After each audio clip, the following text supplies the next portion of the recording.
자, 첫 번째 에피소드는 요거는 사실 제가 이 편을 찾기 위해서 그것이 알고 싶다 넷플릭스에 들어가서 계속 제목을 검색하고 있었어요. 그리고 나서 내가 이 편을 커서를 올려놓고 와이프한테 썬구야 이거 같이 보자라고 말을 딱 하려고 하는데 와이프가 오빠 나 근데 그것이 알고 싶다 어렸을 때 그 십자가에서 죽은 사람 그거 기억나 라고 해가지고 내가 빨리 와봐 빨리 와봐 해서 이제 TV를 보여줬는데 그게 떠 있으니까 와이프도 해가지고 깜짝 놀랐던, 그러니까 우리 둘 다 어렸을 때 매우 인상 깊게 본 그 에피소드이고요. 저도 이제 얼음 표시는 다 생각이 났었는데 풀 버전으로 다시 보다 보니까 또 색다르더라고요. 이거 레전드 편이죠. 레전드 편이어가지고 따로 묶여 있더라고요. 레전드 거기 편에다가. 이게 제일 유명한 거야? 아, 사람 다 비슷하구나. 일단 뭐 아는 분 많으시니까 대략적인 내용을 아예 설명해드리고 갈게요. 우리 뭐 여러분도 다 아시겠지만 예수님께서 십자가에 못 박혀서 돌아가셨잖아요. 손하고 발을 못 박히시고 그 가시 이걸 쓰고 이제 창도 맞으시고 막 그렇게 됐잖아. 예수님을 찌른 창을 이제 롱기누스의 창이라고 하거든요. 그리고 뭐 에반게리온 같은 거 보신 분들 아시겠지만, 그리고 뭐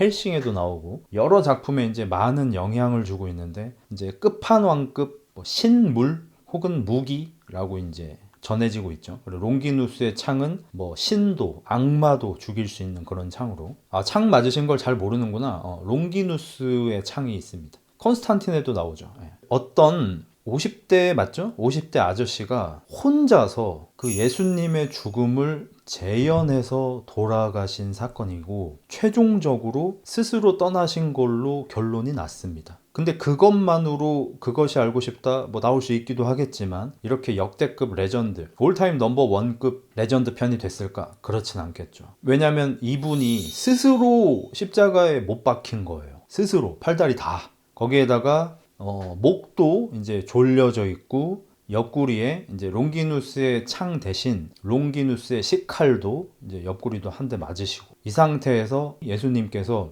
돌산에서 돌아가셨잖아요. 저도 어렸을 때 그 뭐지? 영화 제목 뭐냐? 지자스 크라이스트냐?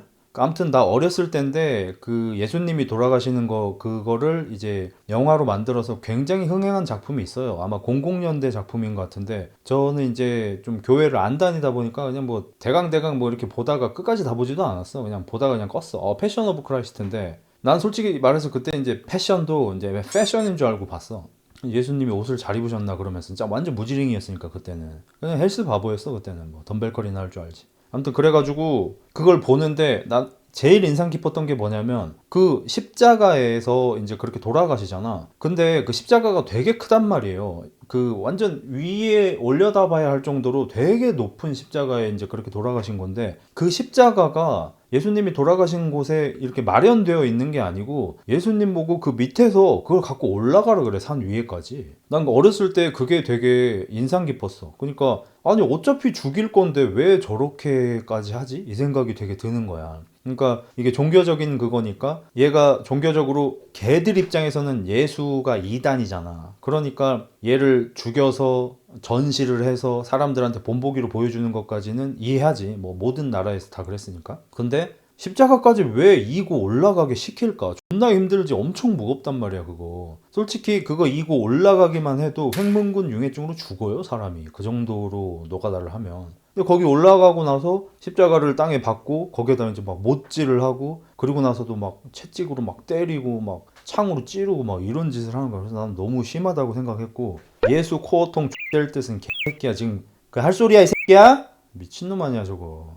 그리고 또 하나, 예수님도 이해가 좀 안 되는 거야. 그거를 이기고 올라가지 않으면 뭐 네 가족을 죽이겠다, 뭐 너의 친구들을 어떻게 하겠다 이렇게 협박한 게 아니거든. 그냥 데리고 올라가 가지고 올라가 했는데 그걸 끝까지 그 이고 올라가시는 거야. 올라가면서 막 사람들이 막 돌 던지고 때리고 막 침 뱉고 병을 해요 막. 근데도 그걸 꼭 참고 끝까지 올라가더라고. 그리고 이제 제가 나중에 들은 얘기인데, 예수님을 연기한 배우가 있을 거 아니야. 그 배우분이 이제 독실한 크리스천이고, 자기가 예수님을 연기하는 것에 누가 되지 않기 위해서 엄청나게 고민과 스트레스가 많았고, 그 장면을 찍을 때 예수님과 좀 그나마 10,000분의 1 정도의 비슷한 고통이라도 느끼기 위해서 상당히 금식을 하고 절식을 하고 그 장면을 찍어가지고 그 찍다가 이제 몇 번이나 진짜로 기절을 했다고 하더라고요. 혼절을 해가지고 깨어나면 다시 찍고 깨어나면 다시 찍고 이게 사실상 뭐 고문이나 다름없죠. 예전에 심영래 감독이 공룡 영화를 되게 많이 찍었거든요.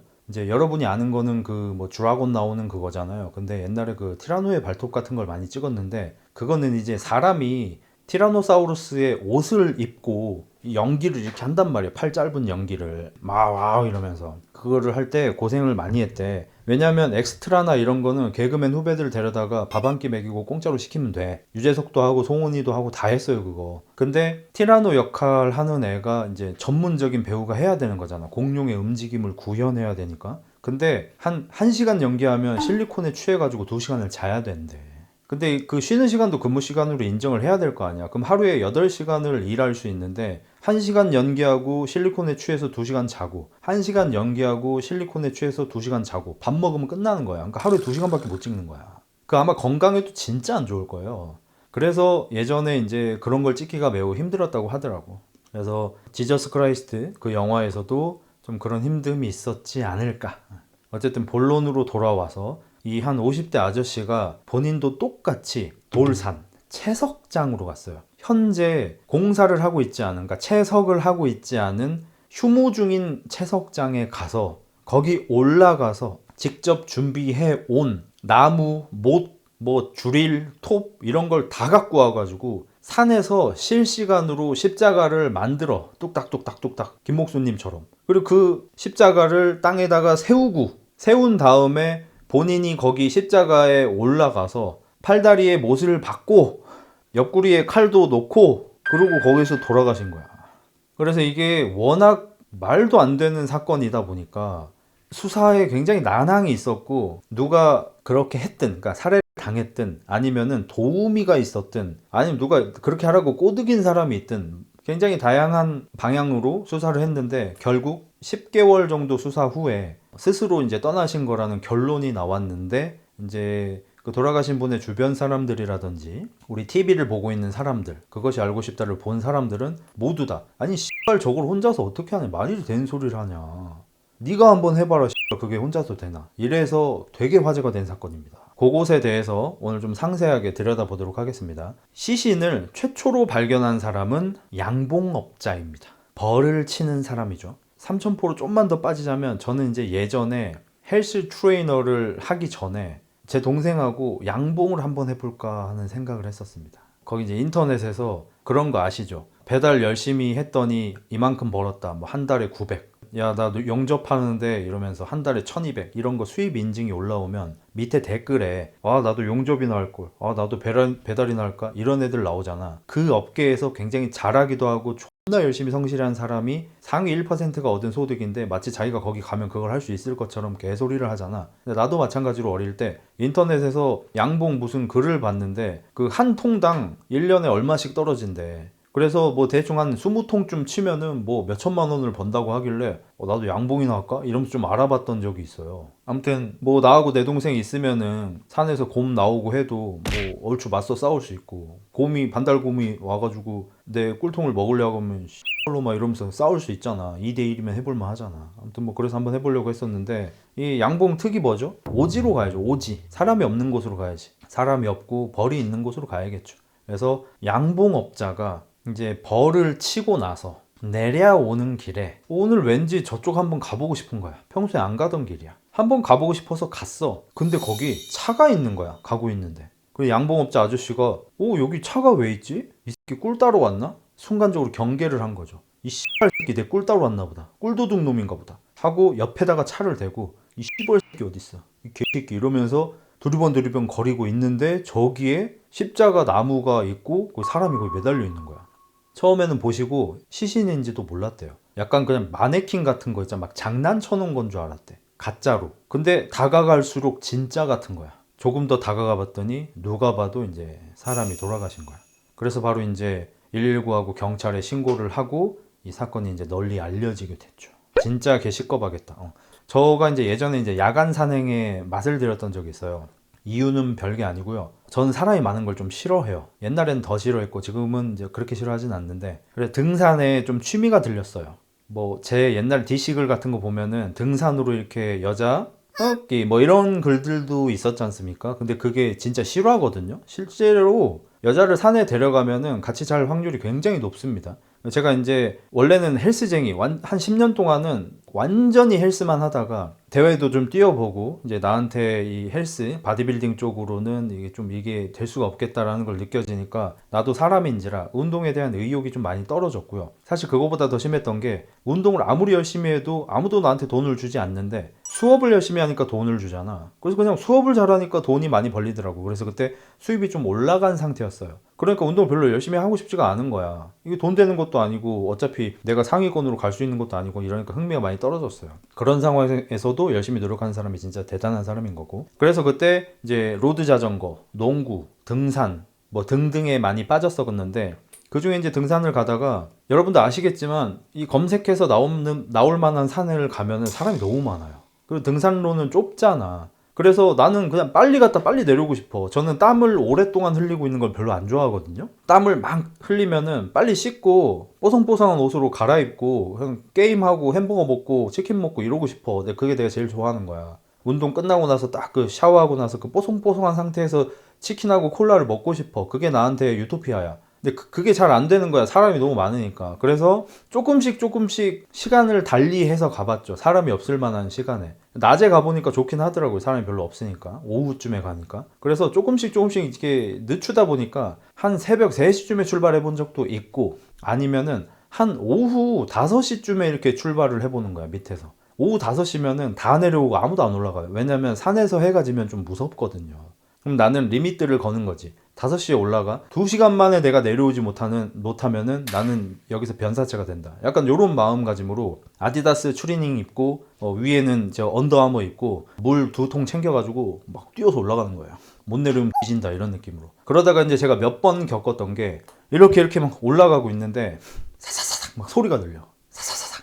나중엔 알았어요. 그게 다 새들이라는 걸 알았어요. 새가 많아 산에는. 근데 초반에는 새고 뭐고 몰라. 깜깜해. 근데 내가 초반에 갈 때는 후레쉬도 안 들고 갔어. 심지어 그냥 핸드폰으로만 이렇게 보고 갔단 말이야. 그리고 그 산이 완전 우리는 우거진 산이 아니잖아. 등산로가 있잖아. 그럼 천장이 뚫려 있어서 달이 있으니까 얼추 보여요. 아무것도 없이 갔단 말이야. 사사사사 소리 들리는데 밤에 산 가본 분은 아시겠지만 혼자서 가면 좀 무서워요. 제가 처음에 그렇게 야간 산행을 갔을 때 그래가지고 바로 짱돌을 하나 들고 야 씨발놈아 나와 이 씨발 새끼야 이러면서 와 막 소리 지르고 막 그래 막 소리 지르면서 막 계속 올라갔어. 그래서 그 다음부터는 이거 내가 무방비로 가면 안 되겠다 해가지고 주머니에다가 이제 포켓 나이프 같은 것도 하나 챙기고 등산 그 스틱 있잖아. 스틱으로 때릴 수 있잖아. 스틱도 좀 챙기고 후레쉬도 챙기고 요러면서 다녔어.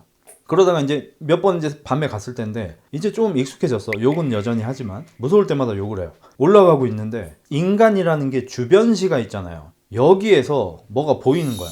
허연계 씨발 뭔지 알지? 올라가자 씨. 심박수 이러고 올라가고 있는데 여기서 허연계 보여. 그리고 꽤 지나갔는데 계속 허예. 마치 따라오는 것처럼. 그때 그것을 쳐다볼 수 있는 용기를 가진 사람은 그렇게 많지 않아요. 저 역시 겁쟁이였죠. 허연 게 분명히 보임에도 불구하고 보이지 않는다고 아이덴티파이를 하고 그냥 올라갔어요. 여기 갑자기 내려가면 만약에 그것이 귀신이라면 이 새끼 나 봤네 할 거 아니야. 갑자기 왜 내려가냐고 거기서. 내려가지도 못해. 내가 널 봤다는 걸 들킬까봐. 그래서 이러면서 올라가. 휘파람 불면서 올라가. 그리고 이제 다시 내려가야 되잖아. 올라가서 물 마시고 씨발 이렇게 좀 하다가 안 내려갈 수도 없어. 거기서 살 거야? 거기 마트야? 난 거기서 살아? 그런 거 안 되잖아. 내려가. 이건 반대편일 거 아니야. 내려갈 때는 여기야. 이제 그 어딘지 알아. 내가 거기가 어딘지 알아. 여기야. 아니나 다를까 앞을 보고 가고 있는데 여기도 허연 게 보이는 거야. 허연 게 보여. 내려가는데 허연 게 계속 보여. 그래가지고 내가 용기를 내서 이리 씨발야 하고 쳐다봤는데 나무에 하얀 봉다리가 걸려 있더라고. 그때 알았지. 아, 리버스 원효대사. 이게 마음에 달린 것이구나. 그때부터는 이제 좀 겁을 덜 먹기 시작했어요. 근데 또 겁을 또 좀 먹는 게 좋은 게 이게 또 실화인데 제가 이제 몇 번 그런 적이 있는데 가장 가까이에서 본 적이 그때 이제 다행히 이 흑구하고 제 동생하고 저하고 3명이서 등산을 하고 있었고 낮이었어요. 내가 앞서 올라가고 있고 내 동생이 저 뒤에서 오고 있고, 흑구는 그때 냄새를 맡아야 되니까 지그재그로 다녀. 그 흑구 어릴 때였습니다. 흑구가 한 4개월 5개월 때였어요. 지그재그로 다녀. 여기서 냄새 맡고 여기서 냄새 맡고 막 이렇게 오니까 느려. 흑구는 안 와 잘. 요즘에는 앞서갑니다. 다 커가지고 싸워주면서. 그래서 내가 먼저 이렇게 앞서서 가고 있었어. 나한테는 등산이 유산소 운동이기 때문에 페이스를 맞춰서 빨리 간단 말이에요. 저는 제 동생이 이제 흑구 오나 보면서 오고 올라가고 있는데 앞에서 또 사부작사부작 하는 거야. 알잖아 이제 나는 야간 산행도 많이 했고 이거 어차피 새야. 근데 사부작 소리가 약간 바닥에서 들리는 것 같은 느낌이야. 그래서 내가 뭐 다람쥐나 되겠지 이러면서 가고 있는데 앞에 진짜 거짓말 안 치고 멧돼지 새끼가 있는 거야. 그 이 점 같은 거 돼 있는 애 있잖아. 사슴처럼 털에 점 있는 애들 있잖아. 그 귀여운 애들. 멧돼지 2-3마리가 있는 거야. 저 위에 올라가고 있었어요. 보고 나서 아 귀엽다 씨발. 새끼만 있겠냐고 생각을 해봐. 어떻게 새끼만 있겠어. 그래서 내가 아 귀엽다 씨발 하고 나서 이렇게 봤는데 등산로 밑에 경사로에서 큰 멧돼지가 올라오고 있었어요. 이렇게. 그 새끼가 등산로 길로 올라와서 나를 쳐다보더라고. 멧돼지 새끼가. 나도 쳐다봤어. 이때 놀래키면 안 돼. 움직이면 안 돼. 김병만 아저씨가 그랬잖아. 물론 그거는 연기였지만 야 이분들을 절대 놀래켜서는 안 돼. 움직이지 마. Don't move. Hold your fire 이거잖아. 멈췄어. 근데 이제 나도 동물의 세계 이런 거 많이 봤단 말이야. 몸이 커 보여야 돼. 광배는 펴. 이 상태로 이때 중요한 거 야생동물 만났을 때 이거 여러분도 아셔야 돼요. 눈을 마주치면 안 돼요. 근데 눈을 회피해도 안 돼요. 뭔지 알죠? 그 중간 어딘가에 무언가를 해야 되는 거야. 내가 눈을 마주친다는 거는 싸우자는 거고요. 눈을 확 피한다는 거는 이거 쫄았다는 거거든요. 그 두 가지가 아닌 어딘가에 있는 그 무언가를 추구하셔야 돼. 그래서 나도 약간 쳐다보는 것 같기도 하면서 안 보는 것 같기도 하면서 널 의식하고 있는 것 같기도 하면서 난 너 아무 상관도 없음. 약간 거의 요런 포지션으로 광배를 펼치고 있었어. 그리고 나서 조용히 제 동생이 뒤에서 올라오고 있었잖아요. 그래서 그래서 동생이 거의 와가지고 불렀어? 이렇게 하는 거야. 네. 네, 있다고. 내 동생이 올라와. 뭐라고 잘 안 들려 하고 올라와서 나 한 5발자국 뒤쯤에서 걔도 이제 멧돼지를 발견한 거야. 그리고 존나 웃긴 거. 저나 제 동생은 옛날부터 삼단봉을 많이 갖고 다니거든요. 왜냐면 이게 산에 다닐 때 뭐 저 때문이긴 한데 제가 제 동생한테도 갖고 다니라고 하는 건데 나는 언제나 산에서 곰이나 멧돼지를 만나는 것을 상상해. 인프피니까. CFP라서. 근데 존나 웃긴 게 뒤에서 내 동생이 삼단봉을 펼치는 소리가 들리는 거야.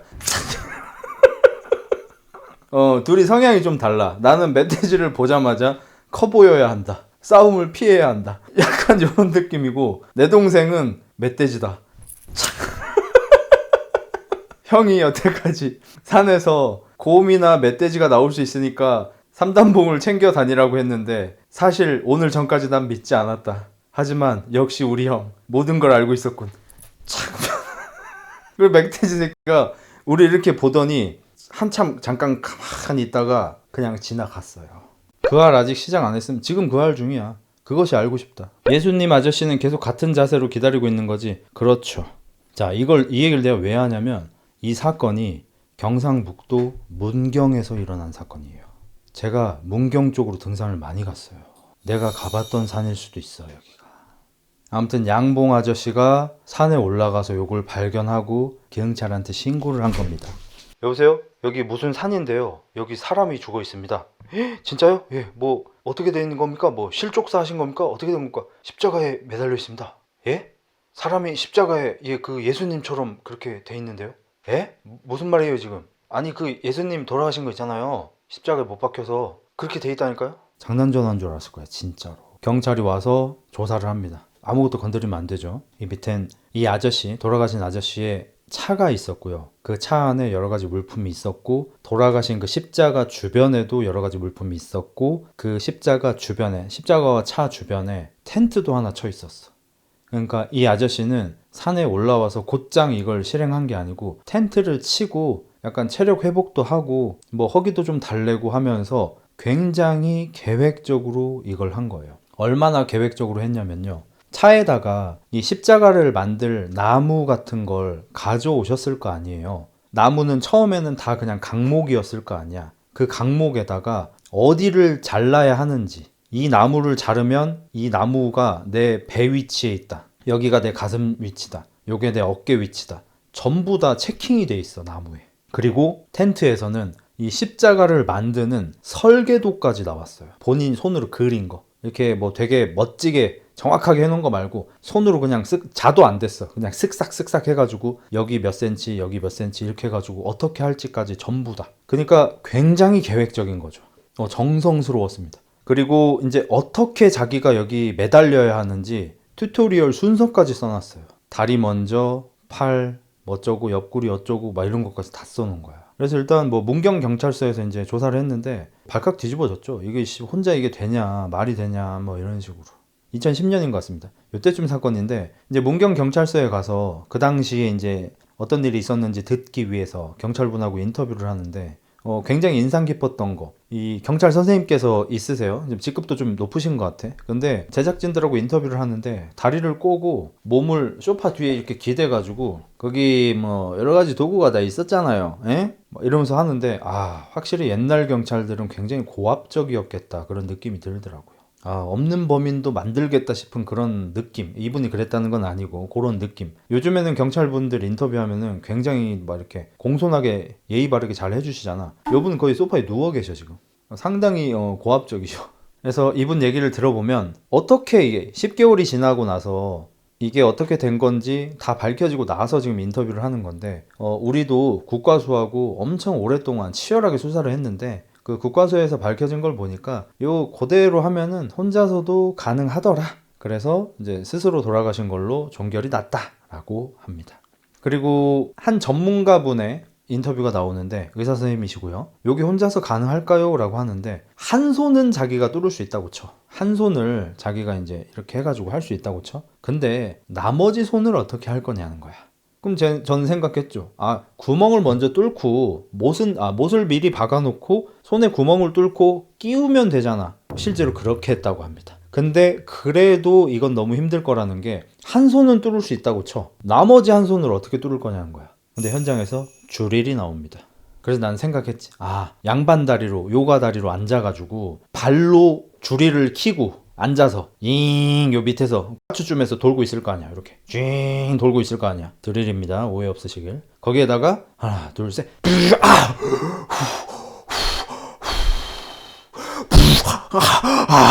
빵꾸가 2개지요. 이게 될 수 있다는 거지. 그래서 나는 보면서 와 씨발 깡 뒤진다 진짜. 와 저 사람 진짜 미쳤다. 어떻게 저걸 하지? 이걸 진짜 야 너네 이거 1000억 주면 하겠냐? 1000억 줘도 못해 이거는 솔직히. 그래가지고 나는 와 대단한데 이런 전문가가 안 된다는 거야. 그게 왜 안 되는데요 하니까 수동 드릴이었대. 나는 수동 드릴이 있는 걸 이번에 알았어. 오늘 알았어. 오늘 내가 수동 드릴. 여기에 이제 뾰족한 거를 애드온을 해야 돼. 뾰족한 걸 여기 껴야 돼. 그러면 한 손으로 이걸 누른 상태에서 이걸 잡고 이렇게 맷돌 돌리듯이 돌리는 형식인 거야. 그 아래서 이걸 보여줍니다. 그러면서 이걸로 혼자서 자신의 2손을 구멍 내는 게 과연 가능할까요? 이러는 거야. 그럼 시청자는 어떻게? 안 되죠? 이걸로 어떻게 뚫어? 말이 돼? 안 돼, 이거 누가 뚫어줬네. 그 아래서 솔직히 공범이 있을 것 같은 느낌으로 계속 우리를 유도합니다. 근데 알고 봤더니 저 수동 드릴이 아니었고요. 요런 거였어요. 한 손으로도 할 수 있는. 물론 한 손으로 할 수 있다 그랬지 안 아프다고는 안 했습니다. 전동 드릴이면 사실 어딘가에 고정해놓고 잉 하고 끝나면 되는데 요거는 돌려야 돼요. 끽 돌려야 돼. 그래서 전문가 선생님도 전부 다 2번째 손가락, 3번째 손가락 사이 여기를 뚫었거든요. 여기 뼈와 뼈 사이를. 그리고 구멍을 보여주는데 굉장히 깔끔합니다. 그러니까 내가 드릴이면 전동 드릴이면은 잉 했을 거 아니야. 근데 솔직히 너무 아프면 잉 하다가 삐꾸 날 수가 있잖아. 그럼 사실 이게 여기가 이렇게 될 수도 있고 많이 그렇잖아. 근데 굉장히 깔끔하게 빵꾸가 나 있길래 와 진짜 의지 뒤진다 이랬거든. 근데 이거라는 거야. 그럼 얼마나 아프겠어 진짜. 드라이버 돌리듯이 이렇게 돌리는 거예요. 이렇게 이걸로 했다는 거야 경찰이. 그래서 나는 이게 되나. 그리고 의사 선생님도 그래. 이걸 하다 보면 신경에 손상이 있을 수 있어가지고 힘이 안 들어간다는 거야. 한 군데는 빵꾸 냈어. 빵꾸 난 손으로 반대편을 또 뚫어야 될 거 아니야. 이게 안 된다는 거야 이게. 손에 힘이 안 들어가가지고. 믿을만 하잖아요. 그래서 그것이 알고 싶다 해서는 초반에는 이거는 혼자서 돌아가신 게 아니다는 쪽으로 살짝 유도를 합니다. 솔직히. 그래서 여기 전문가 2명은 안 된다라고 해요. 근데 이제서야 우리한테 한 가지 증거물을 더 보여줍니다. 사건 현장에는 구심제가 있었다고 합니다. 이제 뭐 이게 심장 관련해서 약으로 쓰는 건데 중추신경을 자극하여 호흡 기능을 왕성하게 하고 혈액의 순환을 좋게 하여 빠른 강심 효과를 나타낸다. 이걸 먹으면 고통이 좀 줄어든다고 합니다. 순간적으로 많이 복용하면은 환각작용도 있을 수 있고 고통도 많이 줄어든다고 합니다. 환각과 마비가 있을 수 있다고 합니다. 그래서 여기 보면서 내가 저거 먹고 뚫었구나. 아, 약으로 했구나. 그 일본 애니메이션 중에 사무라이 나오는 것 중에 굉장히 명작인 게 있어요. 극장판이고요. 이제 어떤 꼬맹이를 어디까지 배달해 주다가 이제 싸우게 되는 그런 내용인데 거기에서 중국에서 일본을 먹으러 온 약간 그 닌자 비슷한 새끼들이 있는데 걔들을 잡아다가 야, 너 이 새끼도 일본 먹으러 왔지? 고문을 하는 거야, 일본 애들이. 근데 걔들이 고문을 아무리 해도 끔찍도 안 하고 쳐 웃어. 막 이래. 알고 봤더니 이빨에다가 몸을 마비시키는 약을 해놓고 고문 받을 때 그걸 먹은 거야. 그래서 나중에 이제 뭐 주인공은 아니긴 한데 알아채가지고 이 새끼 약이었구만 하면서 아가리에 그 약이 좀 여러 개 있어요. 그러니까 어금니마다 다 심어놓은 거야 그 약을. 그래서 약간 컨트롤 해가지고 한 개씩 먹는 거야 고문당하기 전에. 고문당할 때 막 쑤시고 막 하고 있어도 간지럽고 막 이렇게 한 거야. 실제로 아무 감각이 안 드니까. 그래서 약을 다 회수해. 아가리를 벌려가지고 회수한 다음에 게임을 시작하지. 하고 나서 손톱을 뽑자마자 다스케테 쿠다사이 좀미야 막 하는 그런 씬이 있어서 어렸을 때 상당히 인상 깊었었거든요. 아빠 뒤지려고 하더라고.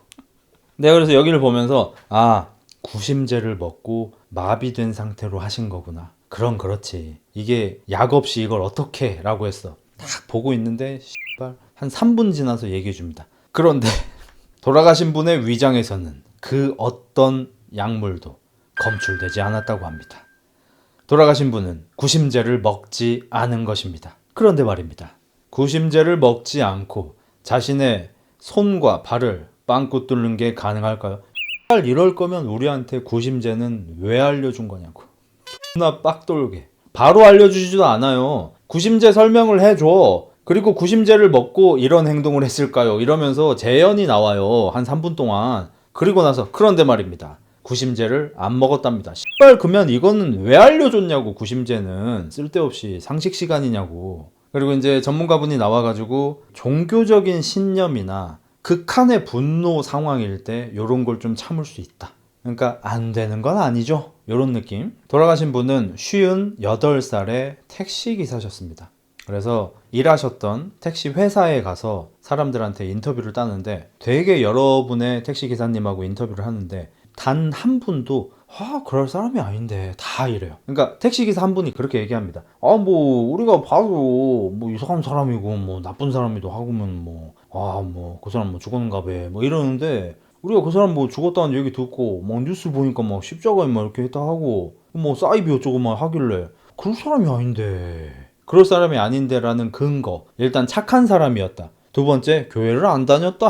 세 번째, 겁이 많았다. 택시 기사들이 이 세 가지 증언이 전부 일치합니다. 만나는 동료 기사분들마다 그 사람 되게 착한 사람이었대. 그리고 두 번째는 교회를 안 다녔대. 그리고 오히려 그 불교 같은 거는 한 번씩 이렇게 얘기를 했대. 뭐 절밥이 맛있지요 막 이런 얘기를 좀 하셨나 봐. 그리고 세 번째, 겁이 많으셨다. 이분은 어느 정도로 겁이 많으셨냐면 콜 업무를 하지 않으셨대요.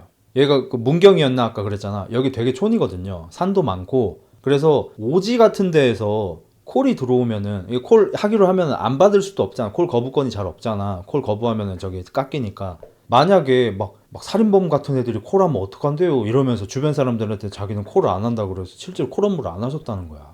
근데 이렇게 겁이 많은 사람이 교회도 안 다니는 사람이 갑자기 돌산에 올라가서 자기를 이렇게 했다고 그 고통을 참으면서 빵꾸 뚫으면서 아무도 안 믿어요. 택시기사분들은. 그럴 사람이 아니에요. 그리고 요 당시 TV의 분위기를 제가 알 수 있는 게 뭐냐면 자 일단 방송의 퀄리티가 좀 떨어집니다. 이 김상중 아저씨가 나오셔가지고 하는데 오디오가 너무 튀어요. 제 방송처럼. 이렇게 소리가 커질 때는 너무 커지고 조용히 얘기할 때는 소리가 너무 작고 그래서 저 때까지만 해도 방송 기술이 좋지 않았구나. 두 번째, 좀 의도를 갖고 합니다. 방송을. 그러니까 정말로 담백하게 사실만 전달하는 게 아니고 마치 영화를 보여주듯이 이때는 이렇게 믿게끔 이때는 이렇게 믿게끔 마지막에 반전이 나오게끔 우리한테 일부러 정보를 딱 연출되게 전달을 해줘요. 아까 강심제처럼. 이번에도 그런데 그럼 지금은 이분이 교회도 안 다니고 혼자서 이런 일을 할 수 있는 그런 배포를 가진 분이 아닌 것처럼 얘기를 하잖아. 그러면서 보여주는 게 뭐냐, 십자가를 딱 이렇게 보여준 다음에 자기 다리를 어떻게 거기에 박냐는 거야. 그러니까 이렇게 여기 십자가 딱 대가 있으면 내 발을 여기에 박아야 되는 거잖아. 다리를 이렇게 해놓고 박아야 되잖아. 어떻게 박냐는 거야. 말이 안 되잖아. 그래서 여기 볼 때는 누가 박았다 이렇게 생각을 하게 해요. 근데 알고 봤더니 십자가가 그냥 이렇게 된 게 아니고 밑에 딛고 올라설 수 있는 발판이 있어요. 가로로 되어 있는 거야. 그러니까 세로로 있는 십자가에다가 세로 상태로 바로 박힌 게 아니고 밑에 판이 있어. 판에 올라가서 바닥에 있는 판에다, 그러니까 발은 바닥에 박은 거예요. 벽면에 박은 게 아니고. 그걸 또 뒤에 알려줘. 그래서 이거 보면서 조금 화났어. 왜 사람을 갖고 놀지? 이런 느낌으로. 처음부터 그러면 판을 보여주면 되잖아. 처음에는 그냥 평면적인 십자가만 보여줘. 나중에 밑에 발판이 있다고 얘기해줘. 깔창 들키는 것처럼. 그리고 나서 드릴 같은 것도 철물점에 찾아가서 사장님 여기 수동 드릴 좀 보여주시겠습니까? 갖고 와. 아까 이렇게 하는 거. 이걸로 혹시 자기 스스로 자기 손 두 곳에다가 빵꾸를 낼 수 있을까요? 그러니까 사장님이 안 되죠. 어디서 나온 판대를 갖고 와가지고 요래 해야 되는데 요게 한 손은 그럼 빵꾸 뚫고 나면은 이 손이 뭐 힘이 없는데 요거 이렇게 눌러줘야 되거든요. 안 된다 해. 근데 알고 봤더니 드릴이 이게 아니고 그냥 이거였어. 드라이버 같은 거. 그러니까 자꾸 사람을 이랬다 저랬다 하게 해. 이제 국가수를 찾아갑니다. 국가수에서 이제 전문가 선생님이 나오시고요. 그 선생님이 이제 해답을 알려주십니다. 국가수에는 완벽하게 똑같이 그 현장하고 비슷하게, 그러니까 돌아가실 때 쓰였던 그 물품들이 정확하게 재현이 되어 있고요. 그 재현된 상황에서 십자가 밑에 나무 발판이 되어져 있는 게 있고요. 순서까지 정확하게 알려주시는데, 그래서 스텝이 그 순서에 맞춰서 실제로 뚫지는 않고요. 이제 가짜로 해봅니다. 근데 이분이 발의 모양이 있을 거 아니야, 돌아가셨을 때. 발의 모양이 오른발은 약간 직선에 가깝게 되어 있었고 왼발은 약간 틀어져서 조금 더 앞부분으로 나와 있었거든요. 그래서 따라하고 있는 분한테 국과수 분께서 자, 오른발을 먼저 땅에다가 망치질 해보세요. 망치질을 했어. 여기 박혔죠? 왼발을 오른발 옆에 대보세요 하니까 자연스럽게 쪼그려 앉아야 되잖아. 발에 망치질 할 거면 서서 할 수는 없잖아. 유비도 아니고. 쪼그려 앉아야 되잖아. 그러니까 사람이 유연성이 그렇게 있는 분이 아니니까 58세시고 이 제작진도 마찬가지여가지고 발이 정확하게 11자로 똥 싸듯이 앉아지는 게 아니고 살짝 요렇게 되는 거야. 하면서 이렇게 여기 박을 수 있겠는데요? 요 발을 딱 했는데 그 모양이 똑같아. 돌아가신 분의 발 모양과 유연성이 조금 떨어지는 여기 제작진 분께서 순서대로 재현을 하니까 발 모양이 똑같아져. 그대로 일어나서 허리에 줄을 감아 보세요. 허리에 줄 감았어? 그 다음에 십자가에 그냥 생으로 이렇게 못이 박혀 있었던 게 아니고 여기에 끈이 십자가하고 내 팔하고 같이 묶인 끈이 있었는데 꽁꽁 묶인 게 아니고 살짝 헐랭했어요. 그러니까 거기에다가 줄을 묶어 놓고 내가 거기 팔을 책가방 끼듯이 끼인겨 이렇게 이 상태인 거죠. 그리고 나서 미리 못이 박혀 있었던 거기에다가 빵꾸 난 손을 끼인겨 이건 거야. 이 순서대로 하니까 똑같은 모양이 돼. 이게 사실이었어. 그래서 이제서야 그것이 알고 싶다에서도 이제 물품들을 정확하게 보여주는데 발 쪽에 박은 못은 긴 장못이고요. 못이 기역자로 구부러져 있어요. 이분이 현장에서 구부리신 거예요. 옆에 돌에 대고 못을 벤치로 잡고 구부린 그 흔적들이 있어요. 막 옆에 벤치도 있고 뭐도 있고 막 많이 널브러져 있습니다. 정리를 다 안 하셨어요. 그래서 기역자로 구부러진 못을 본인의 발 등에다가 박으셨고 손이 박힌 못은 화살촉처럼 생겨 있습니다. 그러니까 여기 이게 나무판이라고 치면 이렇게 나와 있잖아요, 못이. 여기 끝에가 화살촉처럼 이렇게 돼 있는 거야. 화살촉 특징이 뭐죠? 잘 박히고 잘 안 빠지죠. 뺄 때 존나 아프잖아요. 이렇게 돼 있으니까. 그렇게 되어 있어요, 못이. 그러니까 끼기는 좋고 잘 안 빠지게 본인이 튜닝을 하셨어, 못 끝을. 왜 그렇게까지? 그러니까 말이야. 왜 그렇게까지 하냐고. 그리고 이제 현장에는 거대한 십자가가 있었고 돌아가신 분께서 거기에 매달려 계셨고 바로 앞쪽에 조금 작고 가느다란 십자가 2개가 있어서 십자가가 총 3개였거든요. 근데 그 한쪽에는 거울이 매달려 있었어요. 여기서 또 의문이 드는 거죠. 거울은 왜 또? 난 처음에는 진짜 이게 뭐 종교 같은 거에 좀 심취하셔가지고 본인이 예수처럼 돌아가시는 거를 스스로 좀 보고 싶었나 보다 이런 생각을 좀 했거든요. 근데 그러기에는 거울의 위치가 너무 낮아요. 거울의 위치가 배와 가슴 정도의 높이였어요. 손거울이었는데 좀 큰 손거울, 얼굴만한 거. 국가수 법의학자분께서 얘기해 주십니다. 그 거울로 자신의 옆구리를 보면서 예수님이 롱기누스의 창에 찔린 정확한 위치에다가 칼을 찌르셨대. 그것을 굉장히 중요하게 생각하셨는지 혹시 몰라서 여분 거울, 여분 칼까지 해서 2개씩 챙기셨대. 진짜 광기죠. 무섭도록 치밀하게 이제 이게 설계되어 있는 거죠. 제가 여기까지였어도 이거가 진짜 대박이다 하지 않았을 거예요. 이 뒤에 나오는 내용이 이제 사실 어떻게 보면은 더 대박이 아닌가 싶을 정도거든요. 왜냐하면 이제 이 사건 자체는 혼자서도 그러실 수 있다는 게 밝혀졌잖아요. 국과수에서 열심히 하셔가지고. 그러면 이제 왜 그랬냐를 찾아야 되잖아요. 왜 그러신 거지? 이렇게 괴로운 행동을 왜 하신 거지? 주변에 택시기사 동료분들은 다 괜찮은 분들이었다. 뭐 다 이러지. 뭐 문제가 없는데? 문제가 있었어요. 이분께서 사건이 있기 약 1년쯤 전에 간이 안 좋으셔가지고 간 이식 수술을 받으셨습니다. 친아들한테. 그리고 아드님이 부작용으로 돌아가셨어요.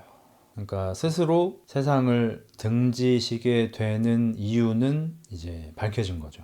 그래서 이제 동기는 찾았어. 그럼 이제 그분의 행적을 이렇게 좀 쫓아봤습니다. 일단 주변 택시 동료분들한테는 여기 택시 일을 하신 게 뭐 창원인가 그랬어요. 그러니까 원래 여기 문경 분이 아니십니다. 창원인가에서 이제 개인 택시를 하시다가 저 택시 내놨습니다 하고 이제 주변에 얘기를 했고, 너 택시 팔아서 어떡하려고 그래? 그러니까 그냥 사업 한번 해보려고요 하고 이제 올라오신 거예요. 그리고 이제 문경에 올라오셔가지고 이렇게 하셨는데, 올라오셔가지고 첫 번째로 한 일이 뭐였냐면 차를 사셨습니다. 이 일을 하러 올라오실 때 SUV 차량을 타고 뒤에다가 이제 여러 가지 이제 잡다한 걸 도구들을 다 챙겨가지고 텐트도 하나 챙겨가지고 여 산까지 올라오셨잖아요.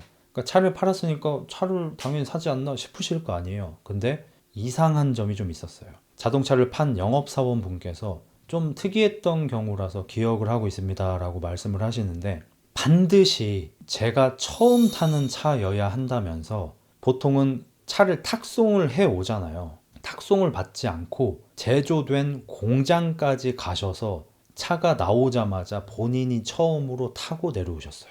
완벽하게 새 차, 아무도 안 탄 차. 그래서 좀 특이하신 분이다라고. 그러니까 뭐 레드필러인가? 이게 뭐 바디카운트 있는 차는 싫은가? 약간 요런 느낌인 거죠.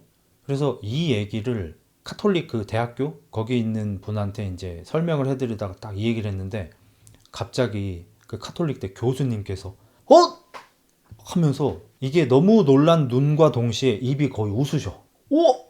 웃으셔. 그러면서 갑자기 벌떡 일어나, 인터뷰하면서 어디 가가지고 뒤적뒤적. 나 진짜 영화 장면 보는 줄 알았어. 영화에 이런 거 많잖아. 거기에 뭐가 있었습니다 하면은 뭐 신부님이나 목사님이나 뭐 스님이 잠깐만 기다려봐 이러면서 막 뭘 다다닥 찾아가지고 갖고 오잖아. 막 사바도 막 그렇고, 그것처럼 진짜 똑같이 하더니 여기 가서 막 이렇게 찾아가지고 보여주는데, 예수님이 돌아가시기 바로 전날 내일 돌아가셔. 도망갈 수도 있는데 안 도망가셨고, 제자들한테 너희는 지금 시장으로 가서 내가 내일 죽으러 가는 곳을 오늘 미리 다녀올 건데, 그러니까 나를 싫어하고 미워하는 그들이 있는 곳을 내가 오늘 한번 갔다 올 건데, 내가 탈 한 번도 남이 타지 않은 그 새삥 당나귀가 있으니 시장에 가서 그것을 끌고 오너라 라고 명령을 하는 부분이 있는 거야, 성경에. 예수님이 그래서 처음으로 올라탄 당나귀, 그 나귀를 타고 내일 자기를 이렇게 죽게 만드는 곳까지 가서 거기서 이제 좀 수모를 좀 당하고 돌아오셔서 이제 최후의 만찬 하시고 다음날 돌아가신 거거든요. 그리고 또 신기한 거, 예수님이 돌아가시고 나서 3일 뒤에 부활하셨잖아요. 양봉업자도 이분이 돌아가시고 3일 만에 발견하셨습니다. 저 이번 주 일요일부터 교회 다니겠습니다. 미스테리는 여기까지. 이제 진실을 들어볼 시간입니다. 이 영업사원 분께서는 기억력이 몹시 좋으셔가지고 몇 가지를 기억하고 계셨는데요. 본인하고 차를 계약하고 나서 밖으로 나가서 누군가와 악수를 나눴다고 하고, 그 사람의 손에 성경이 들려있는 것을 기억하고 계셨습니다. 그리고 나중에 차를 받았는지 확인하기 위해서 이 영업사원분께서 전화를 걸었을 때 예, 차 받았습니다 라고 통화를 하면서 옆에서 어떤 남자가 이제 됐어 가자 라고 말을 하는 것도 들으셨다고 합니다. 그 남자는 모 포털 사이트에서 블로그를 운영하는 교회를 이제 독실하게 다니는 목사인지 목사 흉내를 낸 사람인지 이고요. 그 사람은 이번 사건에 대해서도 실제 현장 사진을 블로그에다가 모자이크 없이 올려버리셔가지고 문제가 됐던 분이고, 이분의 이제 성경 교리는 일반적이지 않은, 누군가가 보기에는 사이비에 가까운 그런 교리를 갖고 있는 사람이었고요. 놀랍게도 최초로 돌아가신 분을 발견한 양봉업자와 함께 돌아가신 분을 발견한 사람입니다. 양봉업자는 원래 그 돌산을 가지 않습니다. 채석 돌산을 양봉업자가 왜 가겠어요? 근데 어느 날 어떤 사람이 찾아와서 꿀을 좀 사고 싶다고, 그 현장에 있는 꿀을 사고 싶다고, 벌통에서 바로 있는 꿀을. 그래서 알겠어요 하고 옆자리에다 태우고 자신의 벌 있는 곳으로 갔고, 거기서 거래를 마치고 차를 타고 이제 다시 내려오고 하산하고 있는데, 그 꿀을 산 아저씨가 저쪽 길로 한번 가보죠? 라고 얘기를 했대요. 저기 제가 안 가는 데인데요. 그러니까 저기 경치가 되게 좋을 것 같은데 저기 가서 경치 구경 한 번만 하고 가고 싶어요 라고 얘기를 해서, 양봉 아저씨도 한 번도 가본 적 없는 길로 올라간 거고, 거기에서 돌아가신 분의 차를 발견하고 돌아가신 분이 십자가에 매달려 있는 걸 발견한 거예요. 그리고 이제 여기 뭐 제작진 쪽에 약간 의심인 것 같긴 해요. 전문가가 하는 얘기는 아니고, 텐트에서 잠깐 있었다고 했잖아요. 계획을 짜면서 설계 도면 같은 거 보면서 그 텐트 안에서 이제 발견된 자료 중에 A4 용지에 이제 뭐 히브리어하고 라틴어하고 뭐 이렇게 해가지고 써져 있는 무언가가 나왔는데, 거기에는 이스라엘의 왕 뭐 약간 이런 식으로 이제 돼 있는 거예요. 그게 이제 예수님이 돌아가셨을 때 십자가 위에 이제 쓰여 있던 문구래요. 그래서 이제 제작진 쪽에서는 이걸 A4 용지로 뽑아왔다는 거는 누군가가 이분이 돌아가시고 나서 요거를 십자가 위에다가 이제 붙여놓는 역할을 맡은 누군가가 있었지 않았을까 하는 그런 예상을 하는 거죠. 의심을. 그리고 그게 만약에 지금 우리가 조금 의심하고 있는 교회 다니는 그 아저씨라면, 그 아저씨가 이제 이 역할을 맡은 건데 틈이 안 나서 못하지 않은 게 아닐까. 원래는 이제 양봉업자 아저씨가 헐레벌떡 신고를 하고 있을 때 틈을 봐서 이제 좀 붙여놓으려고 했는데 틈이 안 생겨서 못 붙이지 않았을까. 이제 요런 예상을 좀 해볼 수 있는 거죠. 여기 아까 나왔던 거 구절을 좀 알려드릴게요. 그 차에 대한 거. 너희는 맞은편 마을로 가라. 그리로 들어가면 아직 아무도 타보지 않은 나귀 새끼가 매여 있는 것을 보리니 풀어 끌고 오라. 그래서 그 문경에서 창원에서죠. 창원에서 평택까지 차를 가지러 가신 거예요. 그리고 또 신기한 것들이 많죠. 일단 예수님도 돌산에서 돌아가셨죠. 그 산 이름 제가 까먹었습니다. 채석장도 돌산이죠. 그리고 성경에 보면은 마흔에서 하나 감한 매를 맞는다라는 구절이 나온대요. 그러니까 예수님이 십자가에 매달리시고 나서 돌아가시기 전에 그 이제 싫어하는 사람들이 와가지고 막 때렸대. 채찍으로. 그때 이제 39대를 맞으신 건데, 이 아저씨도 이제 돌아가신 주변에 본인이 이제 손수 만든 채찍이 발견됐고 몸에 채찍 자국도 발견이 됐습니다. 꿀 사온 사람이 아니고 양봉업자네요. 미안해요. 내가 너무 큰 걸 틀려버렸다. 꿀을 사러 온 사람이 그 소위 그 성경책 들고 다니는 그 아저씨가 아니고 양봉업자가 들고 온 사람이고, 옆에 사람은 진짜 그냥 꿀 사러 온 사람이었네요. 제3의 목격자도 만들기 위해서 손님이 왔을 때 그걸 한 것 같아요. 그리고 이제 이분이 신앙 상담 사이트, 그러니까 블로그를 운영하고 계셨고요. 이제 돌아가신 분께서는 이 사이트에서 신앙 상담을 좀 받으셨는데, 그 내용은 내가 예수를 해야 하는가, 그리스도가 돼야 하는가, 이런 것들을 자기한테 물어봐서 상담을 해준 적이 있다고 합니다. 그래서 이제 당연히 의심을 사니까 물어보죠. 혹시 당신이 뭐 이런 식으로 좀 부추긴 게 아닌가, 이렇게 물어보니까 아니다. 자기는 그 블로그가 어차피 그렇게 활성화되어 있지도 않고 그냥 뭐 저녁 같은 데 한번 접속해서 뭐 새로 올라온 글 있나 보고 뭐 없으면 그냥 끄고 이 정도라서 그 돌아가신 분이 내 사이트에서 활동하는지도 몰랐다 라고 말을 해요. 근데 이 홈페이지는 3개월간 재방문을 하지 않으면은 탈퇴 처리를 하는 곳이라, 이 돌아가신 분이 아직도 탈퇴 처리가 안 된 걸로 보아 사이트 활동을 활발하게 하신 분으로 볼 수가 있는 거죠. 그래서 이제 중요한 건 이 양봉업자가 이 사람이 이렇게 하는 거를 직접적으로든 간접적으로든 도왔냐 안 도왔냐, 이게 중요한 거잖아요. 이분이 이제 돌아가시고 나서 비가 많이 와서 주변에 있는 흔적들이 전부 다 쓸려가 버렸어요. 그러니까 거기에 남아있는 거는 뭐 벤치, 망치, 못, 뭐 이런 좀 무게가 나가는 것들은 그 자리에 있는데, 뭐 머리카락이라든지 혈흔이라든지 이런 게 전부 씻겨 나간 상태고, 그래서 저도 아까쯤에 이제 사체를 보는데 너무 깨끗한 거야. 모자이크가 되어 있지만 왜 이렇게 깨끗하지? 이런 생각이 좀 들었거든요. 막 몸에 빵꾸를 막 그렇게 내고 막 했는데, 근데 알고 봤더니 비가 엄청 많이 와가지고 다 씻어진 거야. 그래서 만약에 누군가가 여기 와서 그걸 도왔다고 하더라도 증거는 아무것도 남아있지 않은 상태입니다. 그리고 나서 이제 뭐 너무 당연하지만 돌아가신 분의 가족들을 좀 이렇게 만나봐야 될 거 아닙니까? 일단 누나분이 계셔. 누나분이 시장에서 장사를 하고 계시는데 사이가 굉장히 안 좋다고 해요. 사이가 몹시 안 좋아서 연락도 거의 하지 않은 상태고, 그래서 돌아가신 줄도 모르고 계십니다. 제작진한테 들어요. 걔가 죽었어요 막 이러면서. 남동생도 있으신데 남동생도 형이 살아 생전에 이상한 종교에 좀 심취해 있었다 라고 말씀을 하시고요. 원래는 교회를 이렇게 많이 다녀보려고 노력을 했는데 다 조금씩 다니고 그만두셨고, 뭔가 본인이 원하는 걸 얻지 못하는 것처럼.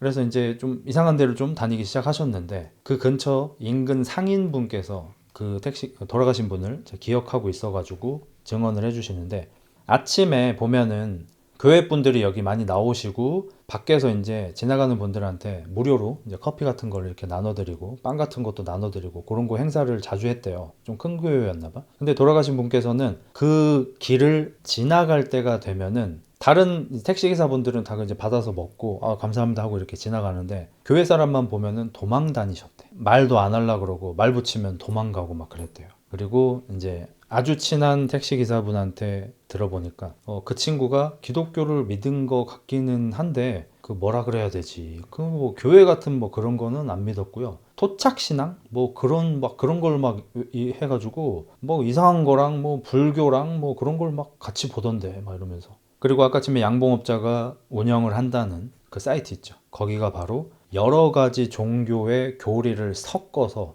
약간 자기들 마음대로 해석을 하는 뭐 그런, 그리고 그런 정보를 공유하는 그런 사이트였다고 해요. 그래서 이제 기독교 전문가 분께서는 이렇게 해석하십니다. 이분의 의견입니다. 오피셜이 아니고.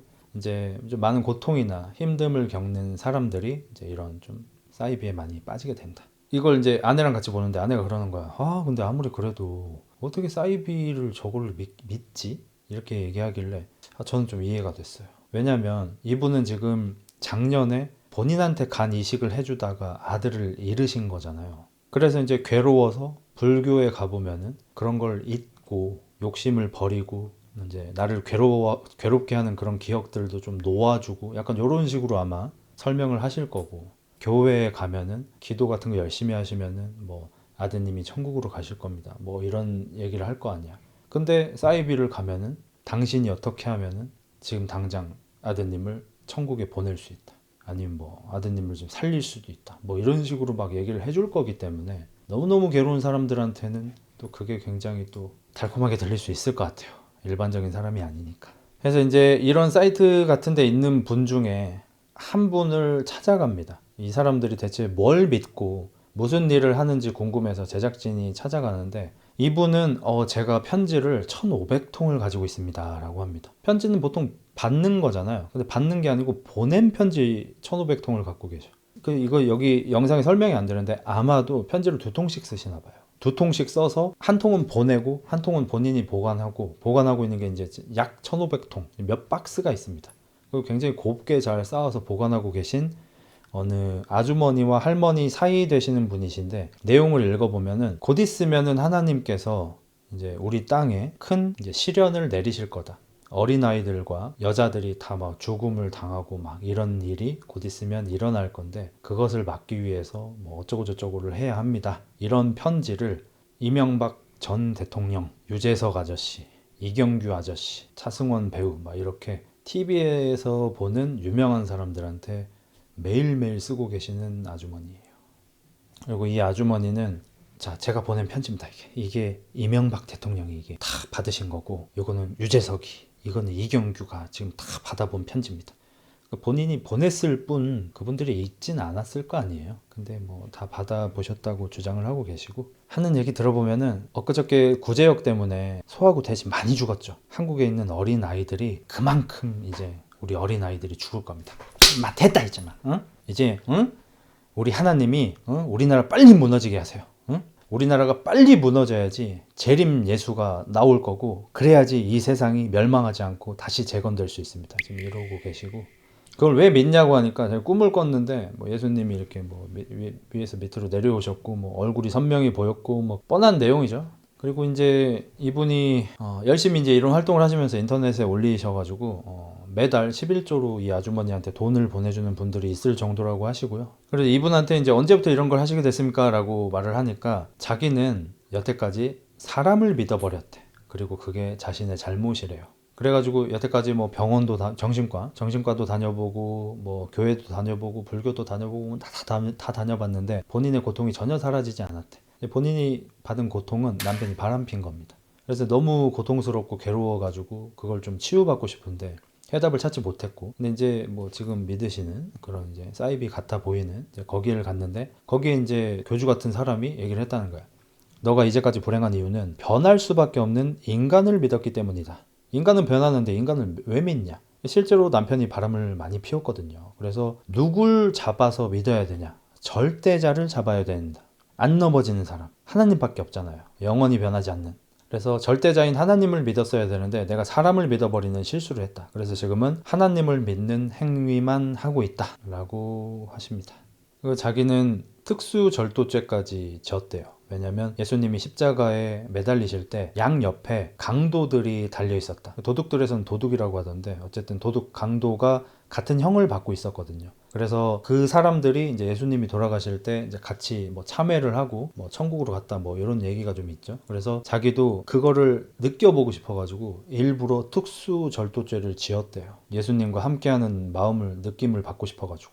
이분 방화도 하셨네요. 그래서 이렇게 마무리가 됩니다. 이게 어쨌든 스스로 떠나신 거기 때문에 법적으로 무슨 처벌을 하고 이런 건 좀 어려울 것 같아요. 근데 뭐 정황상 이게 100% 팩트까지는 아니겠지만 정황상 우리가 알 수 있는 거는 굉장히 힘든 일을 겪은 택시기사분이 계셨다.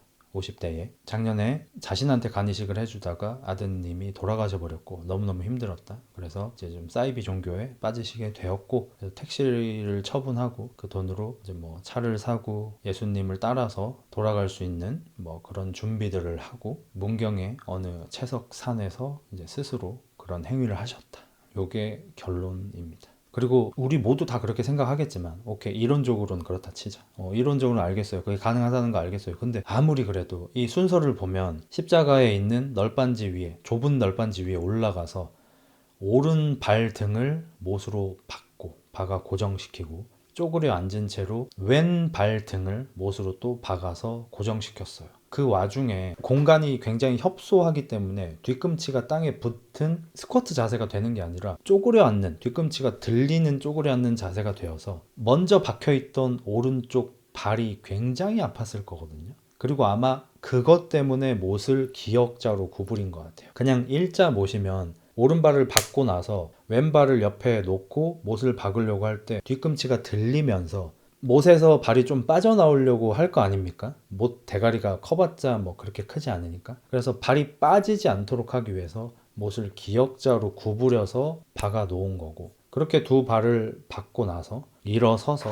허리를 묶고, 왜냐하면 돌아가시고 나서 몸에 기운이 없는 상태, 힘이 다 빠진 상태에서도 어느 정도의 형태를 유지해야 하니까 손에 있는 걸로만 그게 되진 않을 거니까, 그래서 허리를 끈으로 묶고 그 상태에서 손에 한쪽씩 구멍을 뚫고, 그리고 나서 목이 졸릴 수 있도록 뭐 이렇게 했는데, 목 졸려서 돌아가시려고 한 건 아니고 이것도 이제 고개가 완전히 이렇게 돼버릴 거니까 이렇게 걸리어서 이런 상태가 좀 되게 할 수 있게 그렇게 한 것 같고, 그런 상태에서 거울을 통해서 본인의 옆구리를 확인하고 요이 맞지? 이러고 이제 칼로 옆구리를 찌르고, 그 아픈 상황에서 책가방처럼 어깨끈에다가 팔 넣고 미리 박혀있던 화살촉 모양의 못에다가 팔을 탕 박고 서서히 돌아가신 거 아니에요.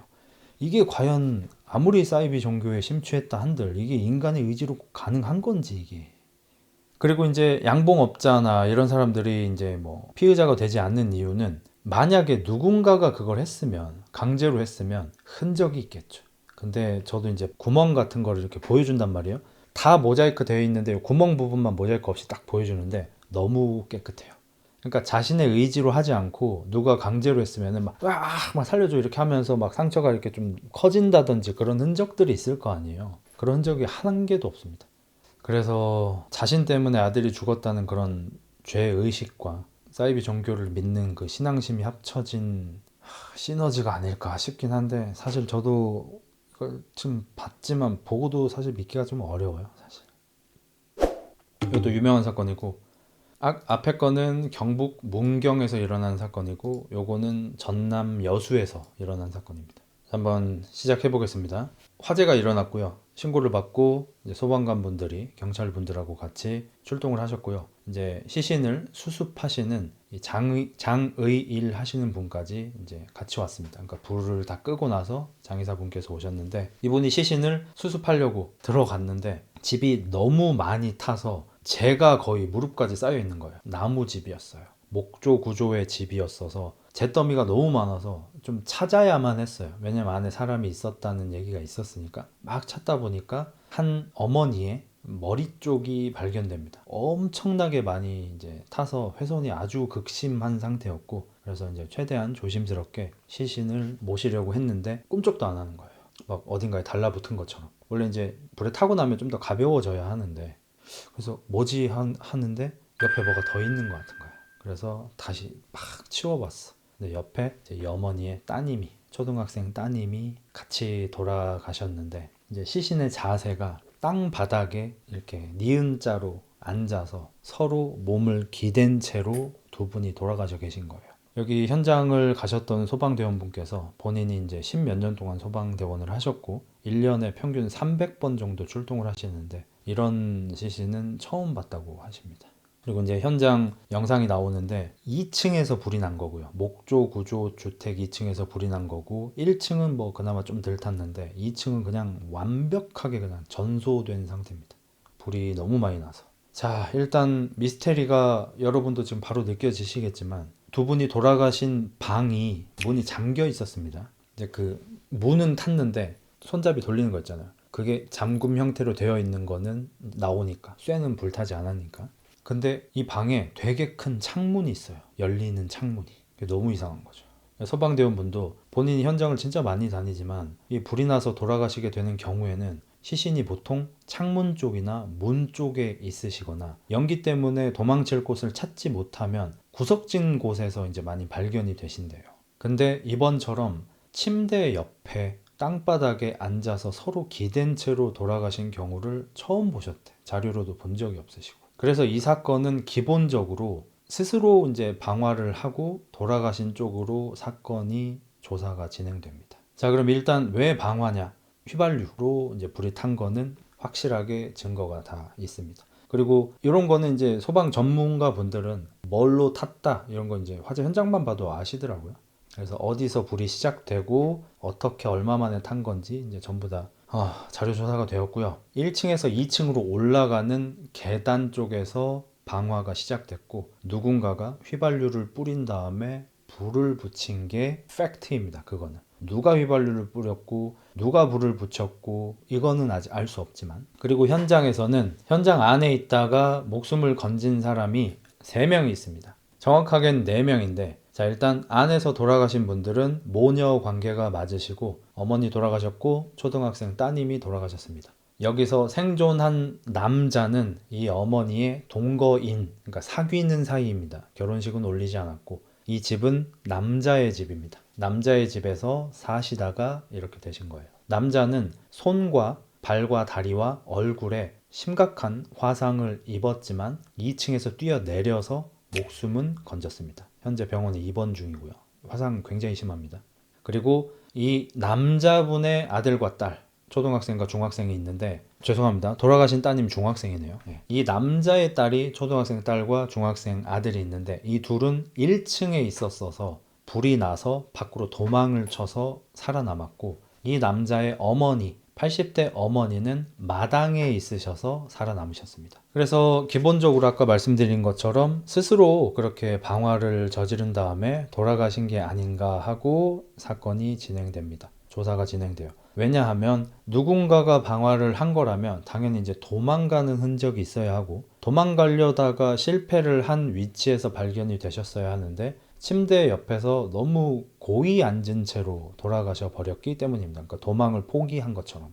그래서 일단은 살아남은 이 동거남이 병원에 입원해 있죠. 이제 많이 심각했는데 이제 좀 말도 할 수 있고 이런 상태가 돼가지고 인터뷰를 하러 가는데 이 남자의 증언에 의하면 이렇습니다. 집 안에는 자신의 여자친구와 여자친구의 중학생 딸과 자신의 전처 사이에서 낳은 아들과 딸 이렇게 4명이 집 안에 있었고 나랑 80대 어머니는 마당에 있었는데 갑자기 2층에서 불이 나는 것을 보고 본인이 불이 나게 뛰어 들어가서 2층에 올라가서 어떻게 구해보려고 했는데 문이 잠겨 있었고 본인도 이제 막 불이 붙고 막 정신이 아무것도 없는 상태에서 어떻게 살았는지도 모르게 살았다. 뭐 뛰어내려서 산 것 같다. 뭐 이런 식으로 증언을 하십니다. 근데 이 증언에 굉장히 이상한 점이 몇 가지 있는데요. 자, 일단 첫 번째, 딸의 증언. 이 남자의 딸의 증언이 있습니다. 딸의 증언에 의하면 본인은 TV로 드라마를 보고 있었는데 아빠가 갑자기 급하게 집으로 들어오셨다. 2층으로 올라갔고 얼마 안 있다가 2층에서 불이 났다고 증언합니다. 초등학생 딸이.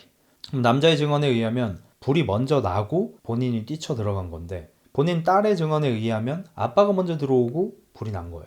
경찰이 물어봅니다. 뭐 얼마나 있다가 불이 난 거야? 뭐 한 10분쯤 있다가 불이 난 거야? 10분 안 걸렸어요. 오래 안 걸렸어요. 이렇게 증언합니다. 초등학생 딸이. 이런 증언들을 근거로 해서 돌아가신 피해자분의 가족분들은 이 남자가 불을 질러서 죽였다고 100% 믿고 계십니다. 그래서 엄청나게 막 분개하고 계시고 화가 아주 많이 나 계시고 매우 슬퍼하고 있으십니다. 왜냐하면 둘이 사귈 때는 행복했다가 이 집이 이번에 지어진 집인데 이 집을 짓느라고 이 남자가 돌아가신 여자분한테 돈을 좀 빌렸어요. 돈을 빌리고 이 집을 다 짓고 나서 여기 들어와서 살으라고 해서 살기 시작한 다음부터 이제 폭언과 욕설과 폭행이 자주 있었다고 하고요. 그래서 이 여자분도 도저히 너랑 같이 못 살겠다 하고 이 집에서 나와서 다른 곳에서 이제 다시 정착을 하시려고 했는데 빌려준 돈을 받아야 되잖아요. 돈을 받아야 나갈 거 아니에요. 어디 보증금이라도 있어야 되니까.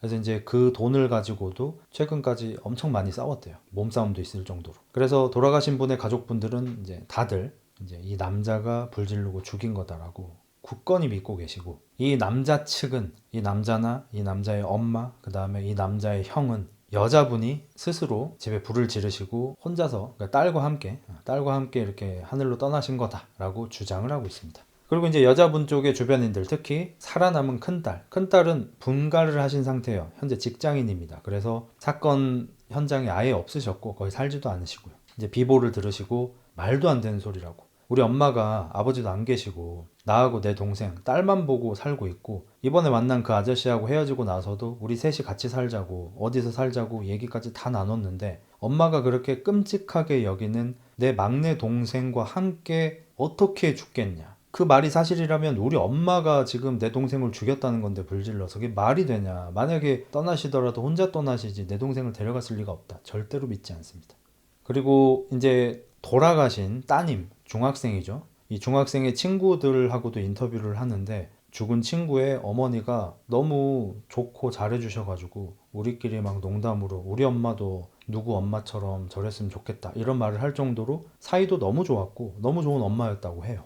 그래서 사실 뭐 제 판단이긴 한데 제가 봐도 아무리 생각해봐도 내가 내 딸과 함께 이렇게 선택을 한다. 근데 그런 선택을 하는 경우들이 있죠. 이제 극단적으로 궁지에 몰린 분들이 이렇게 막 온 가족이 함께 막 이렇게 해버리는 경우들이 있잖아요. 근데 그런 경우에 방화를 선택하는 경우를 본 적이 있으세요, 여러분? 보통은 이제 뭐 음독을 하신다든지 아니면 이렇게 뭐 줄 같은 걸 이용하시잖아요. 왜냐면 그게 이제 고통이 덜하니까. 불타서 죽는 게 고통 중에 최고의 고통 아닙니까? 근데 내 딸과 함께 가는데 가장 아픈 방법을 선택한다. 이게 논리적으로 말이 안 돼요, 이거는. 그래서 저도 여기 보면서 이거는 어머니가 하시진 않은 것 같다고 생각했어요. 그리고 이 남자의 행위들이 이제 조금씩 이상한 것들이 드러나기 시작하는데 일단 이 남자의 따님의 증언이 좀 컸고요. 일단 첫 번째, 이 남자는 양말을 신고 있다가 발에 화상을 좀 크게 입었어요. 자, 상식적으로 생각해 봅시다. 내가 집 마당에 있었는데 우리 집 2층에서 불이 났어. 근데 우리 집 2층에 내 여자친구하고 여자친구의 딸이 있다는 걸 알아. 그걸 구하러 들어가는 거야. 본인 말로는 재빠르게 들어갔대요. 재빠르게 들어가면서 신발을 벗는 사람이 있습니까? 그런 상황에서 집에 불이 났는데 신발 벗고 들어간 사람이 있어요? 없을 것 같거든요. 근데 신발을 벗은 채로 발견되셨고 양말만 신은 채로 발에 화상을 입은 거는 팩트입니다.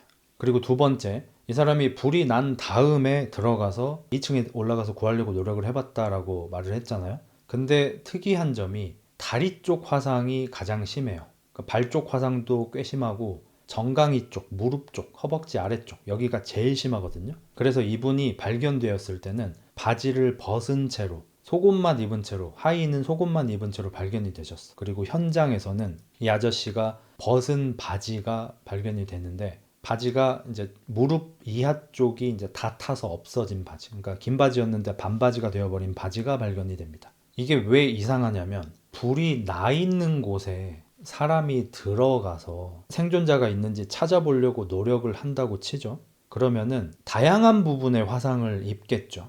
근데 방화범의 경우에는 보통 손과 발 위주로 화상을 입는다고 합니다. 특히 이제 휘발유를 통해서 그걸 할 경우. 뭐 너무 당연한 얘기지만 휘발유를 뿌렸어요. 불을 붙이겠죠. 생각보다 퍽 붙겠죠. 휘발유니까. 그래서 손이나 발 쪽의 화상을 많이 입는다고 해요. 다리 쪽의 화상을. 근데 만약에 불이 난 상태에서 막 누구야 누구야 괜찮아 이렇게 찾아다니다 보면은 다리 쪽 화상보다는 이제 전반적인 화상을 좀 많이 입게 되겠죠. 이게 많이 이상한 거죠.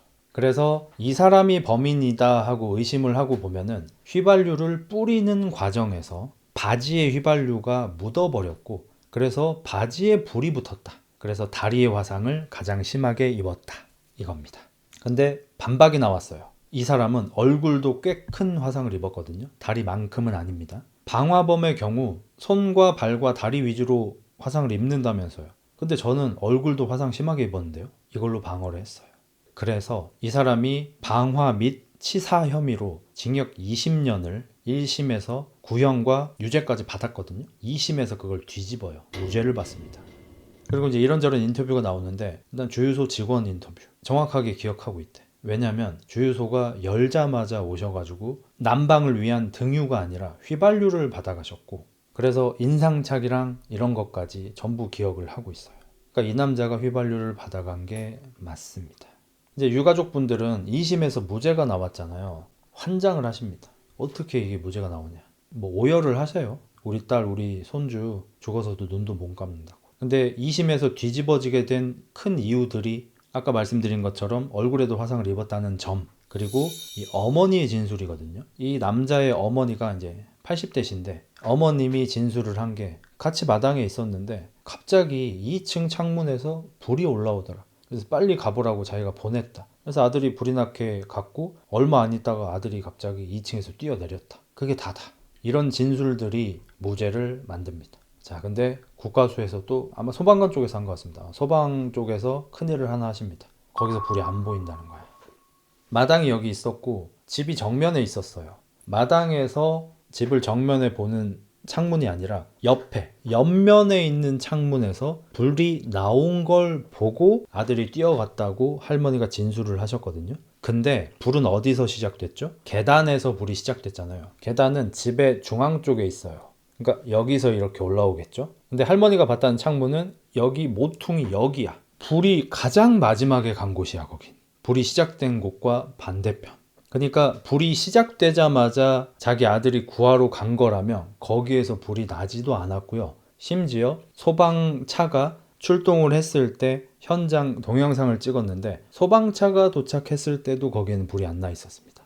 끝 방에 돌아가신 모녀가 계셨고 문을 잠그고 있었죠. 그래서 밖에 복도와 계단에서 휘발유 때문에 불이 어마무시하게 붙어있는 상태였고 문부터 해서 불이 점점 타서 이렇게 들어오고 있었겠죠. 나무니까. 근데 그 창문은 그 반대편 창문에 있었던 거야. 여기 아직 불이 안 왔어. 연기만 좀 올라오지. 거짓말이라는 거예요. 이 남자 쪽은 자기가 막 이렇게 올라가 보니까 바닥에 뭐 휘발유가 흥건했고 막 이렇게 자기가 막 돌아다니다 보니까 바지에 그냥 휘발유가 묻은 것 같다라고 해. 근데 또 소방서 쪽에서 큰 일을 해줍니다. 불을 일부러 질러서 어떻게 뭐 불이 나고 불이 얼마나 빨리 붙고 그 다음에 마네킹을 놓고 거기에다가 센서를 얼굴, 뭐 어깨, 배, 다리, 허벅지, 등 뭐 이런 데다 센서를 달아서 몇 분 만에 몇 도까지 올라가는지를 재는 그런 실험실이 있어요. 우리 대한소방에. 거기에 가서 똑같은 조건에 놓고 목 구조니까 또 재현하기도 쉬웠겠죠. 휘발유 붓고 똑같이 해봤는데 이 아저씨 말이 안 돼요. 왜냐면 저도 불 붙이는 거를 봤는데 불을 붙이고 진짜 뭐 1초도 안 걸리는 시간에 이미 확이고 2초쯤 되면은 마네킹한테 여기까지 다 올라와요. 그러니까 1, 2 하면 확 훅이에요. 근데 이 아저씨가 뭐라 그랬어? 뛰어와 보니까 바닥에 막 휘발유가 있어가지고 내가 그걸 밟으니까 바지에 튀었다라고 하잖아. 말이 됩니까? 휘발유가 바닥에 있는데 휘발유가 확 하고 끝나는데 뭘 자기가 올라갈 때 여전히 불이 붙지 않은 액체 상태의 휘발유가 있는 게 말이 되냐고. 말이 아예 안 되잖아. 근데 이게 2심에서 무죄가 나온 이 판결문을 보면은 너무 말이 안 되는 게 광주고등법원 판결문입니다. 남성의 주장에 가능성이 있는 점, 가능성이 있는 데다가 가능성이 있을 뿐 아니라 가능성이 있을 수 있다. 양팔과 손, 얼굴 부위에 중화상을 입어서 방화를 한 사람의 화상과 차이가 있는 점. 그래서 불을 안 질렀을 확률이 존재하기 때문에 무죄를 받았습니다. 저는 이해가 아예 안 되는 건 아닙니다. 그러니까 안 질렀을 확률이 0.1%만 있어도 유죄를 내리긴 좀 어렵죠. 100%여야죠. 자, 근데 이 화상을 진료했던 의사 선생님이 좀 크리티컬한 증언을 해주십니다. 얼굴에도 화상을 입은 건 맞는데 이 손이나 발에 비해서는 미약합니다. 그러니까 얼굴도 심하긴 한데 일반적으로는 손, 발에 비해서는 차이가 좀 큽니다. 그럼 이런 화상이 보통 언제 나냐면요. 이분이 이제 화상 전문 의사세요. 휘발유 등 이 인화력이 굉장히 강한 물질이 갑자기 탈 때, 뭐 가스 같은 것도 그렇고 푹 탈 때 얼굴에 잠깐 확 했다가 없어지는 그런 불일 때 이런 얼굴 화상이 난다는 거야. 그래서 다리 쪽은 불이 붙었었기 때문에 안에 조직까지 깊숙이 조직에 손상을 입었고 얼굴은 심하긴 한데 다 타긴 했는데 겉에만 화상을 입었다는 거야. 그러니까 우리가 마네킹 실험에서 본 것처럼 몸에 불이 붙어서 막 확 이게 아니고 펍 하고 끝난 거죠. 누가 펍을 당할까요? 불을 지른 사람이 펍을 당하겠죠. 휘발유를 뿌려놓고 라이터로 불을 붙일 때 푹 해가지고 얼굴에 화상을 입었겠죠. 이제 보통 이게 유증이라고 부릅니다. 휘발유에는 유증이 나옵니다. 여러분 뭐 휘발유에 가까이 가면은 기침 나오잖아요. 이게 유증 때문인데 휘발유는 기화가 굉장히 빠르지 않습니까? 그래서 휘발유를 특히나 뭐 붓거나 쏟거나 할 때 움직일 때 갑자기 이제 수증기처럼 유증이 올라오는데 거기에 불이 붙을 때는 폭발하듯이 퍽 붙어버리죠. 그래서 만약 이 아저씨가 상당히 밀폐되어 있다고 볼 수 있는 그 계단 복도에서 휘발유를 막 뿌렸으면 공기 중에 유증이 많았을 거고 거기다가 불을 붙였다면 다리에는 불이 붙었지만 얼굴에는 퍽 하면서 폭발하듯이 화상을 입었겠죠. 그래서 주유소에서도 정전기 같은 거 중요하게 생각하죠. 그리고 이제 피해 당하신 분들의 유족 측에서 얘기하는 거는 또 하나가 계단에 그렇게 불이 나 있는데 제가 어떻게 그걸 올라갔냐 이건 거예요. 이건 솔직히 맞습니다. 지금 제가 똑같이 재현한 곳에서 불을 붙이는 걸 지금 보고 있어요. 소방실험센터에서 지금 불을 붙이는 걸 실험을 하고 있거든요. 이거는 갈 수가 없어요. 인간이 갈 수가 없어. 불길이 너무 세가지고 어떻게 사람이 저기를 어떻게 들어가서 뭘 해볼까 이런 생각이 당연히 1도 날 수가 없습니다. 너무 화마가 심해서. 근데 이 아저씨 말대로라면 불이 붙은 걸 보고 집으로 들어갔대. 근데 제작진이 실험을 해보는데 마당에서 2층까지 제일 빨리 가도 10초야. 근데 목재 구조물에 휘발유를 뿌리고 불을 붙였어. 10초야. 10초면 이미 불지옥이야. 근데 거기 이 아저씨가 그 불을 뚫고 올라가가지고 휘발유 뿌렸으니까 불이 이제 이렇게 밑으로 타고 내려올 거 아닙니까? 그 불길을 타고 계단으로 올라간 다음에 누구야 어딨어 좀 찾다가 포기하고 2층에서 뛰어내렸다? 말이 아예 안 된다는 거죠. 그러니까 그냥 목조 건물에 불이 붙어도 쉽지 않을 텐데 휘발유를 뿌린 화재잖아. 말이 되냐고 이게. 당연히 이제 검사 측에서는 항고를 했겠죠. 항고인 상태로 그것이 알고 싶다가 이제 나간 겁니다. 그러니까 그것이 알고 싶다에서는 1심에서 20년형을 받고 2심에서 그게 뒤집혀서 무죄가 된 상황에서 그것이 알고 싶다 해서 이제 취재를 한 거고 유가족 측에서는 너무 말이 안 된다고 억울하다고 이제 막 울부짖으면서 진실을 밝혀달라고 하는 상태시고 무죄를 받은 피의자의 형은 아니 그 무죄 받은 걸 갖다가 왜 자꾸 들쑤시냐 이러면서 오히려 굉장히 역정을 내고 계세요. 내 동생이 안 질렀다 이러면서. 그리고 당사자는 현재 연락을 굉장히가 아니고 연락을 아예 피하는 상태. 연락을 아예 안 받습니다. 지금 뭐 자기도 너무 힘들다, 잊기 위해서 열심히 살고 있다, 이제 그만 좀 찾아와라, 이런 상태. 그래서 아예 인터뷰도 따지도 못했습니다.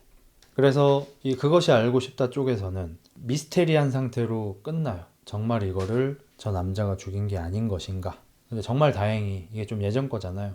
제가 방송 전에 찾아봤습니다. 이제 검사가 항고를 해서 대법의 사건이 올라갔고요. 대법에서는 이 사건을 다시 조사하라고 고등법원으로 다시 내려보냈고요. 고등법원에서 재판을 다시 해서 징역 20년이 다시 확정됐습니다. 그래서 현재 수감 중이라고 합니다. 근데 난 또 해피엔딩인지도 모르겠어. 20년인데. 저는 이제 초반에 그것이 알고 싶다가 자꾸 좀 그렇게 좀 저시기를 한단 말이에요.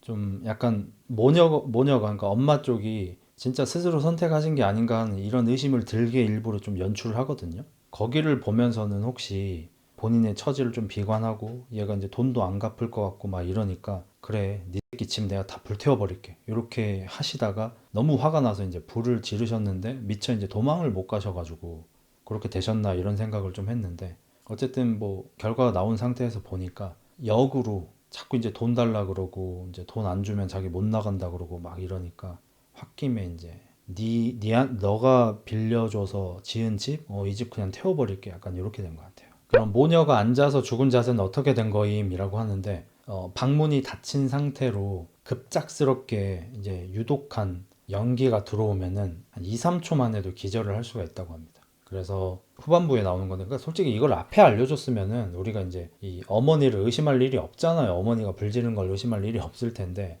방송이니까 어쩔 수 없다고 하지만 거의 가장 후반부에 알려줍니다.